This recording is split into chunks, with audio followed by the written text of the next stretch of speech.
குஜராத்ல அவ்வளவு சைக்ளோன் அடிக்கிறப்போ உடனடியா ஹெலிகாப்டர் எடுத்துட்டு ஒன்றிய பிரதமர் பறந்து செல்கின்றார். இங்க கூட ராஜ்நாத் சிங் இவங்க எல்லாம் வந்தாங்க. ஏங்க முதல் ராஜ்நாத் கட்ட நடவடிக்கைகள் எடுத்தது மத்திய அரசு தான், இதெல்லாம் சொல்றாங்க. இதெல்லாம் என்னங்க முதல் கட்ட நடவடிக்கைகள்? எங்க மத்திய அரசு, மாநில அரசாங்கம். நாங்க சொல்லலீங்க, அவங்க அனுப்புன ஆய்வுக்குழு சொல்றாங்க.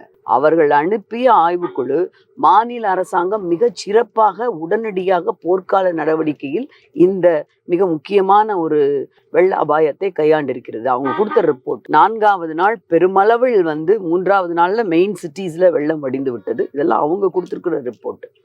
ஒன்றிய அமைச்சர்கள் வந்தார்கள். சரி, வந்தார்கள்னா ஏதாவது எங்களுக்கு ரிலீஃப் நமக்கு கொடுத்துருக்கலாம்ல. அதே ஒன்றிய அமைச்சர்கள் குஜராத்துக்கு சென்றிருக்கலாம். ஏன் குஜராத்ன உடனே இவர் நேரடியா பறந்து போறார், அந்த மாநில முதலமைச்சரை கூப்பிட்டு 1000 கோடி கொடுக்குறாரு.